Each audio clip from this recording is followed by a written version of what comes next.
கடைகளில் ஆசாசியாக நம்ம குலோப் ஜாம் வாங்கி சாப்பிடுவோம். அந்த குலோப் ஜாமு இப்போ நம்ம வீட்டிலே ஈஸியாக செஞ்சிடலாம். Welcome to Tamil YouTube channel. வாங்க குலோப் ஜாம் எப்படி செய்யலான்ட்டு இந்த வீடியோவில் போய் பார்க்கலாம். குலோப் ஜாம் செய்ய போகிறோம். குலோப் ஜாம் செய்வதற்கு தேவையான பொருட்களை பார்க்க போகிறோம். குலோப் ஜாம் மாவு 350 கிராம், 800 கிராம் சர்க்கரை, 3 ஏலக்காய் பொடி பண்ணது, ஒரு லெமனு. இந்த பொருட்கள் மட்டும் இருந்தால் போதும், குலோப் ஜாம் செஞ்சிடலாம். வாங்க இதை எப்படி செய்யலான்னு பார்க்கலாம். குலோப் ஜாம் மாவை ஒரு பாத்திரத்தில் போட்டுட்டு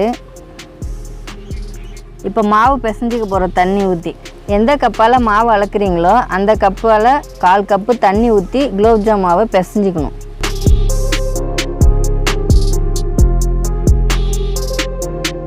இப்போ மாவை இந்த அளவுக்கு பிசைஞ்சிக்கோங்க. கொஞ்சம் கெட்டியாகவும் இருக்கக்கூடாது, கொஞ்சம் ரொம்ப லூஸாக இருக்கக்கூடாது. இந்த பதத்தில் மாவை பிசைஞ்சிக்கணும். இப்படி எடுக்கும்போது இப்படியே பூ போல் வரணும் மாவு. இதான் கரெக்டான பதம். இப்போ இதை 5 நிமிஷம் மூடி வச்சிட போகிறோம். மூடி போட்டு மூடி வச்சிடலாம். அடுத்ததாக நம்ம பாகு செய்கிறதுக்காக பாகை ரெடி பண்ணிக்க போகிறோம். அடுப்பை பற்ற வச்சாச்சு. ஒரு அகலமான பாத்திரத்தை வச்சுட்டு நம்ம பாகு வைக்க போகிறோம். முதல்ல சர்க்கரை, இந்த 1 கப்பு அளவு சர்க்கரையை போட்டுக்க போகிறோம். சர்க்கரை 1 கப்பு எடுத்துருக்கீங்களா, அதில் 3/4 கப்பு அளவுக்கு நம்ம தண்ணி ஊற்றிக்க போகிறோம் பாகு வைக்கிறதுக்காக.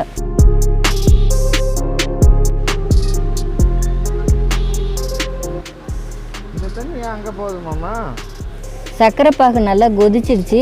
இப்போ இதான் கரெக்டான பதமாக இருக்கும் பாருங்கள். இது கரண்டிலேருந்து கொஞ்சம் அப்படியே லைட்டாக சுட்டாக வெடிது பாருங்கள்.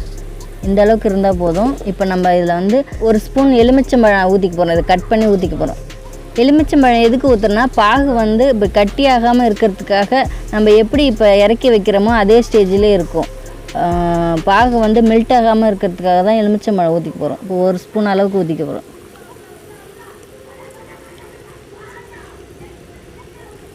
இது சின்ன பழம்னால அரை பழம் ஊற்றிக்கிட்டேன். நீங்கள் பெருசாக இருந்தால் கரெக்டாக 1 ஸ்பூன் ஊற்றிக்கோங்க. எலுமிச்சம்பழம் 1 ஸ்பூன் ஊற்றுனதுக்கப்புறம் ஏலக்காய் பொடி பண்ணி வச்சுக்கோங்களேன், அது இறக்கும்போது தான் போடணும். இப்போ போட்டுட்டு ஒரு கிண்டிட்டு நம்ம இறக்கிக்கலாம். ஏன் இதை நம்ம கடைசியாக போடுறோன்னா அப்போ தான் வாசனையாக இருக்கும். இப்போ இறக்கிக்க போகிறோம். இப்போ இறக்கி கீழே வச்சிடலாம். இப்போ மாவு 5 நிமிஷமாக ஊறிடுச்சு. இப்போ திறந்து பார்க்கலாம். இப்போ ஊறிடுச்சு. இப்போ மறுபடியும் நல்லா அந்த மாவை பிசைஞ்சிக்க போகிறோம். பிசைய தான் உங்களுக்கு நல்லா குலோப் ஜாமுன் உருட்டுனீங்கன்னா கேப் இடாமல் நல்லா உருண்டை சைஸ் அழகாக வரும். 5 நிமிஷம் ஊறினதுக்கப்புறம் இந்த மாதிரி நல்லா பிசைஞ்சிக்கோங்க மாவு 5 நிமிஷமாக பிசைஞ்சிக்கோங்க இந்த அளவு கரெக்டான பதத்தில். இப்போ மாவு சின்ன உருண்டையாக உருட்டிக்க போகிறோம். இப்போ மாவு எடுத்தால் இந்த மாதிரி பூ போல் வரணும். அப்போ தான் நமக்கு உருட்டுறதுக்கு ஷேப்பாக உருண்டையாக வரும்.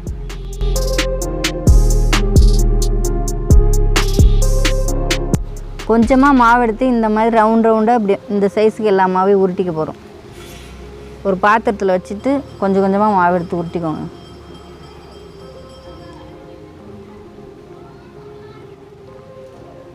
இந்த மாதிரி ரவுண்டாக அழகாக உருட்டிக்கோங்க. எந்த இது கோடு எதுவுமே இல்லாத மாவு உருண்டை ஷேப்லேயே இருக்கணும். இந்த மாதிரி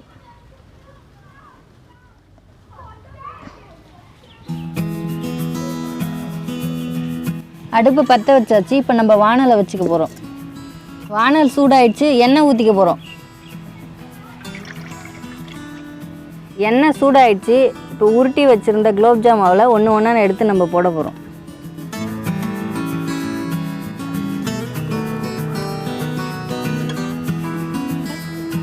மாவு போட்டதும் கிண்டக்கூடாது. அப்படியே அதுவே தன்னால் மேலே வருது பாருங்கள். மிதமான தீயில் தான் இந்த குலோப் ஜாம் உருண்டைகளை போடணும். அப்போ தான் ஈவனாக எல்லா இடத்துலையும் நல்லா வேகும். குலோப் ஜாம் மாவு உருண்டை நல்லா பொன்னிறமாக வெந்துடுச்சு. இப்போ நம்ம எடுத்துக்க போகிறோம். இந்த பதத்தில் கரெக்டாக எடுத்துக்கோங்க உருண்டைகளை.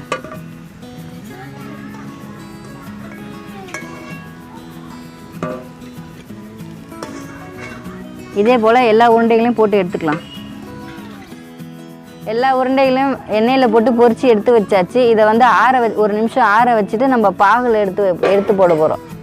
இப்போ பாகை மறுபடியும் அடுப்பில் வச்சுருக்கோம். ஏன்னா மிதமான சூட்டில் தான் இந்த குலோப் ஜாம் உருண்டைகளை நம்ம இப்போ போட போகிறோம். இப்போ மிதமான சூடு வந்துச்சு பாருங்கள். இப்போ இந்த உருண்டைகளை எல்லாத்தையும் இதில் போட போகிறோம்.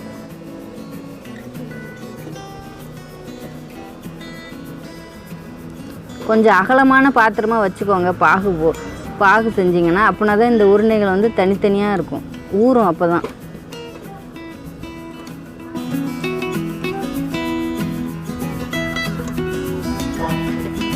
மாதிரி ஒரு கிண்டிட்டு நம்ம இறக்கி வச்சிடலாம். இறக்கி வச்சுட்டு அரை மணி நேரம் கழித்து ஊறிடும் நல்லா. அதுக்கப்புறமா எடுத்து சாப்பிட்டா ரொம்ப நல்லாயிருக்கும். இப்போ இறக்கிக்க போகிறோம்.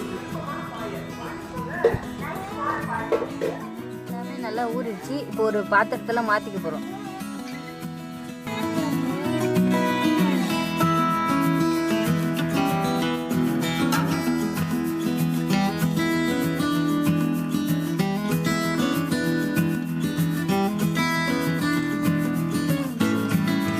இது மேலே ஊற்றிக்க போகிறோம்.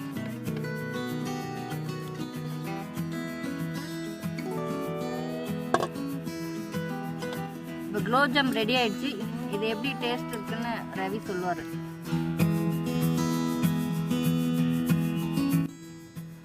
குலோப்ஜாம் ரெடி ஆயிடுச்சு. நானும் அக்கா மாவா தேசிகனும் இப்போ சாப்பிட்டு பார்த்துட்டு டேஸ்ட் எப்படின்னு சொல்ல போகிறோம்.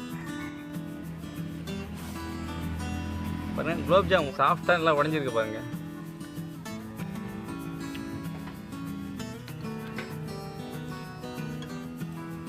நல்லா ஊறி போய் நல்லா டேஸ்ட்டாக இருக்குது.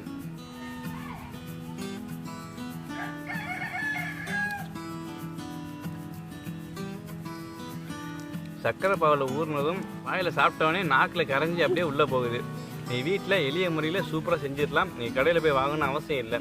இந்த மாதிரி நீங்கள் வீட்டில் செஞ்சு பாருங்கள். இந்த வீடியோ உங்களுக்கு பிடிச்சிருக்குன்னு நினைக்கிறேன். இதே போல் நீங்கள் வீட்டில் செஞ்சு பாருங்கள். எப்படி இருக்குது தேசிகா? தொடர்ந்து எங்களுடைய வீடியோக்கள் பார்க்க எங்களுடைய தமிழ் தேமை யூடியூப் சேனலை சப்ஸ்கிரைப் பண்ணிக்கங்க. தேங்க்யூ. பாய்.